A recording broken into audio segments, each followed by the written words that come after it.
औज़ु बिल्लाहि मिनश्शैतानिर्रजीम बिस्मिल्लाहिर्रहमानिर्रहीम। दोस्तों,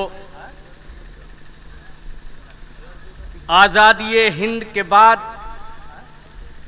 हिंदुस्तान को जमहूरी निज़ाम हुकूमत अता किया गया, जिसका मतलब ये था कि अवामी हुकूमत होगी, अवाम अपनी मर्जी की हुकूमत मुंतखब करेंगे। यहाँ के अवाम मुख्तलिफ मज़ाहिब को मानने वाले हैं, सबके अलग अलग रस्म व रिवाज हैं। कानून बना था कि यहाँ की हुकूमत तमाम भारतीय अवाम के हुकूक की पासदार और निगहबान होगी। चुनांचे 75 साल गुजर जाने के बाद भी यहाँ के अवाम और ख़ास तौर से मुसलमान दस्तूर हिंद और अदालती निज़ाम पर पूरा यकीन रखते हैं और हर नाजुक वक्त पर सिर्फ अदालत पर भरोसा करते हैं। ताहम अंग्रेज़ों का कब्जा ख़त्म कराने के बाद यहाँ के अवाम ने और ख़ास तौर से मुसलमानों ने जो एक हसीन ख्वाब देखा था, वो महज धोखा और फरेब था। उनको क्या मालूम था कि जिस वतन को आज़ाद कराने के लिए सब कुछ कुर्बान किया जा रहा है, उसी वतन में हमको शक की निगाह से देखा जाएगा और हमारा वतन गासिबान वतन के एजेंटों का खिलौना बनेगा। उनको क्या मालूम था कि जिन मदारिस और मसाजिद के जरिए देश की आज़ादी की लड़ाई लड़ी जा रही है, जिन मदारिस के जरिए देश की आज़ादी की लड़ाई को तहरीक दी जा रही है, उन्हीं मदारिस और मसाजिद को मिस्मार किया जाएगा और इबादत गाहों को गिराकर अपनी इबादत गाहें बनाई जाएंगी। मेरे दोस्तों, यह हमारे मुल्क की बदकिस्मती नहीं तो और क्या है कि जिन लोगों ने हजारहा फसादात कराए, हजारहा लोगों का कत्ले आम कराया, मस्जिदें गिरवाई, आज वही लोग इस मुल्क पर विराजमान हैं। यहाँ पर जो है मेरे दोस्तों, उन्हीं के हाथ में यहाँ की हुकूमत और ये इस देश पर जो है हुकूमत पर विराजमान है।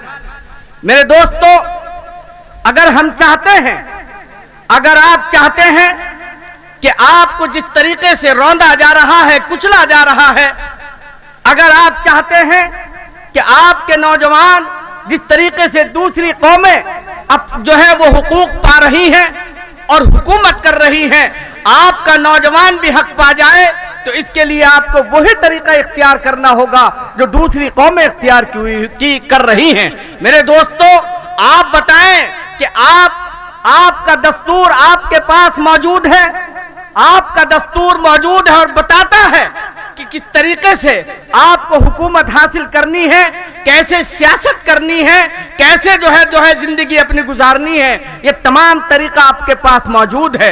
इसके बावजूद भी आप अपने आप को ना देखकर, मेरे दोस्तों, हम कभी जो है मुलायम सिंह यादव का झंडा उठाते हैं, तो कभी कांग्रेस की जिंदाबाद करते हैं, कभी बहन जी को जिंदाबाद कहते हैं, कभी हम जाट जो है बिरादरी के जो है साथ खड़े हो जाते हैं। तमाम कौमों के साथ, तमाम कौमों के झंडे उठाते उठाते मेरे दोस्तों 75 साल हो चुके हैं, लेकिन आज तक हमें नहीं मालूम कि हमें अपना हक कैसे हासिल करना है, हम नहीं जानते। मेरे दोस्तों, हम कभी जो है समाजवादी की कुर्सियां बिछाते हैं, कभी समाजवादी के झंडे उठाते हैं, कभी बहुजन समाज की कुर्सियां सजाते हैं। दोस्तों, हमें मालूम करना होगा, हमें जानना होगा कि किस तरीके से इन कौमों ने अपना हक पाया है।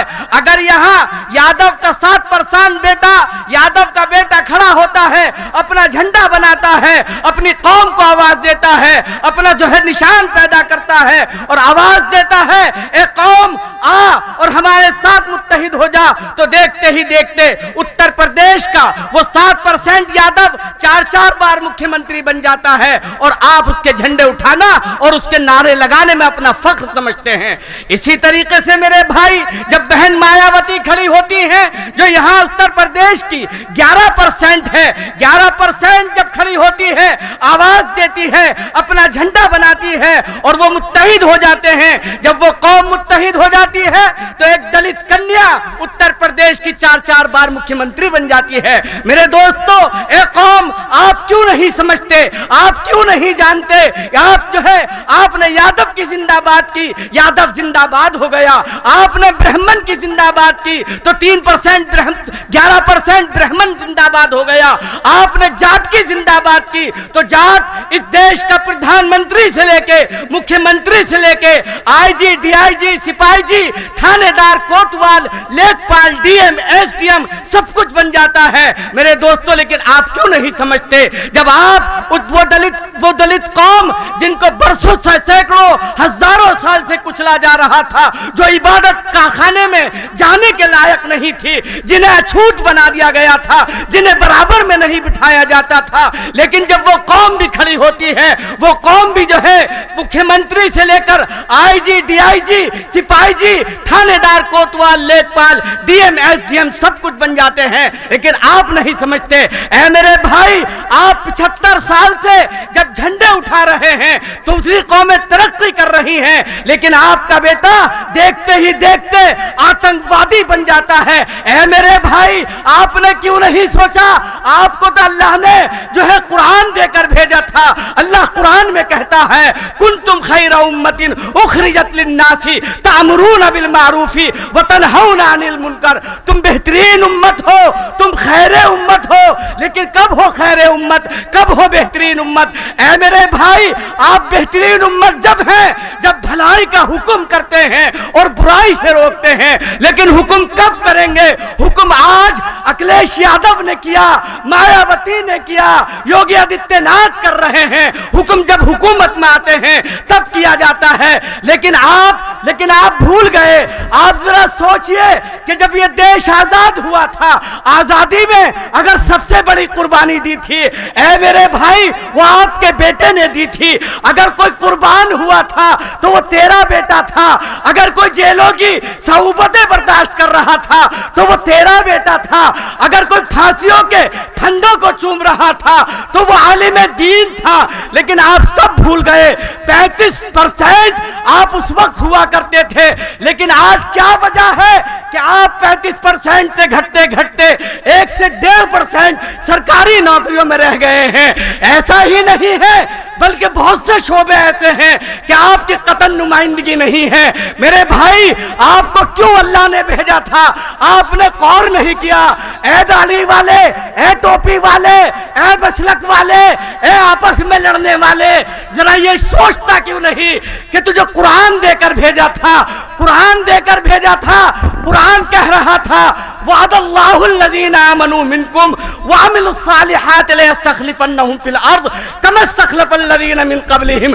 अल्लाह वादा करता है उन लोगों से जो उस पर ईमान लाए, अमल साले किए, वो उनको रुए जमीन का खलीफा बनाएगा, जैसा इससे पहले आपको खलीफा बनाया था। ए मेरे भाई, ए मेरी कौम, तुझे अल्लाह ने खलीफा बनाकर भेजा था। तू क्यों कांग्रेस की चमचागिरी करने लगा? तू क्यों समाजवादी के झंडे उठाने लगा? आज आप कहते हैं कि कांग्रेस आ रही है। तूने कभी नहीं सोचा जिस तरीके से मुलायम सिंह अखिलेश यादव के बेटे ने मुजफ्फरनगर में फसाद हुआ था, सैकड़ों मेरे बेटे मारे गए थे, सैकड़ों बेटों पर झूठे मुकदमे लगाए गए थे, मुकदमे तेरे ऊपर लग रहे थे, जो है कैंपों में रहने पर तेरी कौम मजबूर थी और फिर उन कौम कैंप को भी उजाड़ दिया जाता है। आज कांग्रेस की बात करते हो, ये वही कांग्रेस है। याद क्यों नहीं करते मेरठ के फसाद को? याद क्यों नहीं करते मलियाना को? याद क्यों नहीं आता वो मुरादाबाद? वो याद क्यों नहीं आया आज भागलपुर याद कीजिए, आज हाशिमपुरा याद कीजिए। ऐ मेरे भाई, वही हाशिमपुरा जहां पर 50 नौजवानों को रात में 50 नौजवानों को नाहक उठाया गया था, नहर पर ले जाकर, हिंडन नहर पर ले जाकर कत्लेआम किया गया था। तुम्हें याद नहीं रहा? तुम्हें याद नहीं रहा? तुम्हें याद नहीं है कि अल्लाह ने तुम्हें क्या देकर भेजा है? ए अलम वालों, अल्लाह ने आपके हाथ में अलम दिया था और ये कहा था इस अलम को गिरने न देना। ऐ मेरे भाई, याद तो कर ले उस सीरत को जब मेरे आका ने आयशा का दुपट्टा लिया था, आधा पर्दे के लिए दिया था, आधा अलम बना कर दिया था। इस अलम को गिरने न देना, और अगर इनसे गिरता है तो इसे आप उठाना, अगर इनसे गिरता है तो इसे आप उठा लेना। 3 सहाबियों की ड्यूटी लगाई थी। मेरे दोस्तों, अलम वाला झंडा हाथ जब काट दिया जाता है, अलम दांतों से पकड़ लिया जाता है, उस झांझ को काटा जाता है, अलम जो है दांतों से सर को काटा जाता है, लेकिन झंडा नहीं गिरने दिया जाता। दूसरे सहाबी लपक कर पकड़ लेते हैं। तब आपने अलम पर हुकूमत की थी, तब आपने इंसाफ कायम किया था। याद कीजिए, आप जब हिंदुस्तान पर हुकूमत कर रहे थे, इंसाफ बांट रहे थे, किले बनवा रहे थे, कुतुब मीनार बनवा रहे थे, ताजमहल बनवा रहे थे। आज आप कासिर हैं, अपनी मस्जिद की दीवार मरम्मत नहीं करा सकते। मेरे भाई, हुकूमत हासिल कीजिए, वोट के जरिए कीजिए, वोट डालिए पतंग को। असदुद्दीन ओवैसी आवाज दे रहा है, एक कौम बुला रहा है, दलितों आओ, अपना हक हमारे साथ में खड़े होकर लो। कमजोरों आओ, अपना हक हमारे साथ में हासिल करो। जो गरीबों आओ, मजलूम हो आओ। आज असदुद्दीन ओवैसी पुकार रहा है, अलम हाथ में है, अपने झंडे को मजबूती से पकड़िए। इंशाअल्लाह ये देश इसी तरीके से सोने की चिड़िया कहलाएगा जैसे पहले सोने की चिड़िया कहलाता था। इसी पर मैं अपनी बात को खत्म करूंगा। और मेरे दोस्त याद रखना, उसने समझे नहीं असरार मोहब्बत, शायद उसने समझे नहीं असरार मोहब्बत, शायद जिसने घबरा के शबे हिज्र कसा मांगी है। और हमसे पूछो, शबे फुरकत में तसव्वुर के मजे, रात भर सुबह न होने की दुआ मांगी है।